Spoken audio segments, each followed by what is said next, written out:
ہم پر ایک ذمہ داری ہے.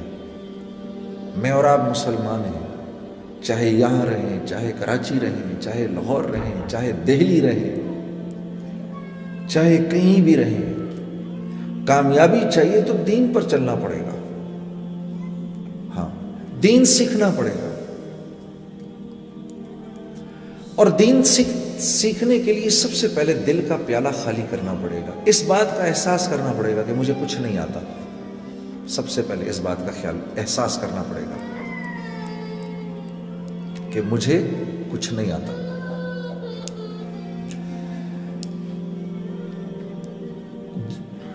تجربے سے بتا رہا ہوں، جتنا جتنا آپ آگے بڑھتے جائیں گے، آگے بڑھتے جائیں گے، آپ کو احساس ہوگا اوف مجھے تو کچھ بھی نہیں آتا.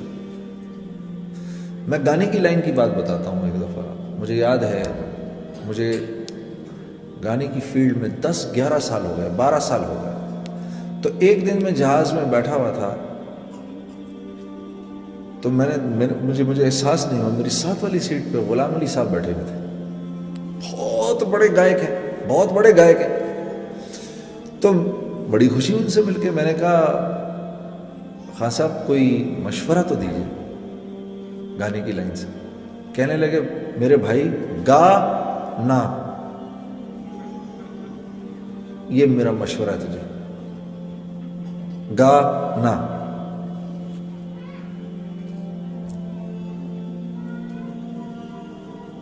ان کی اسی سوچ نے تو ان کو اتنا بڑا بنا دیا. تو دنیا کی لائن میں شیطان خوب کوشش کرواتا ہے، محنت کرواتا ہے. محنت کون کرتا ہے؟ جس کو اس بات کا احساس ہو کہ مجھے ابھی آتا کچھ نہیں.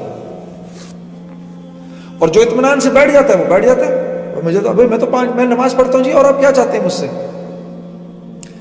نہیں، اگر تم قرآن پڑھے ہوئے ہوتے، قرآن سمجھے ہوئے ہوتے، تو تمہیں اس بات کا احساس ہوتا کہ اللہ یہ نہیں چاہتا کہ آپ صرف 5 وقت کی نماز پڑھیں. اللہ چاہتا ہے آپ محنت کر کے انعام یافتہ لوگوں میں شامل ہوں. اللہ آپ سے کہہ رہا ہے صراط الذین انعمت علیہم، اے اللہ تو مجھے ان لوگوں کے راستے پہ لگا جو انعام یافتہ تھے. انعام یافتہ 4 لوگ تھے، انبیاء، صدیقین، شہداء اور صالحین.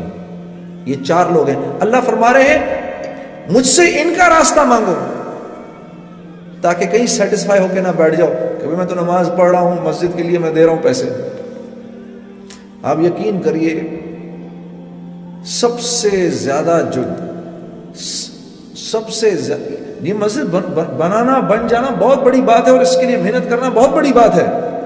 لیکن سب سے زیادہ جو شیطان مطمئن کرتا ہے نا، ان لوگوں کو کرتا ہے جو مسجد کے لیے چندہ اکٹھا کر رہے ہوتے ہیں. میں آپ کو تجربے سے بتا رہا ہوں.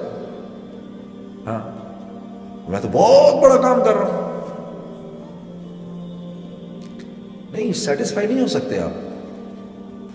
اور اتنی محنت کی، اتنے اخلاص سے سب کچھ کیا، مسجد بن گئی. 30 سال گزر گئے. اس مسجد کے پاس سے گزرتے ہوئے ساتھ والے کو کہا یہ جو مسجد ہے نا، اس میں میرا بھی حصہ پڑا تھا. لو جی، 30 سال کا اخلاص ختم ہو گیا. سب جتنا کمایا تھا سب گنوا کے بیٹھ گئے. تو دین سیکھنا ہے، ہم نے دین سیکھنا ہے میرے دوستوں. اور ہمیں نہیں آتا، ہمیں دین نہیں آتا. ورنہ اگر ہمیں دین واقعی آتا ہوتا تو آپ یقین کرو، خدا کی قسم 2 رکعت نماز کافی تھی ہمارے تمام مسائل کے حل کے لیے. ہمارے پیج ایمان و یقین کو لائک کریں اور ویڈیو کو زیادہ سے زیادہ شیئر کریں. جزاک اللہ.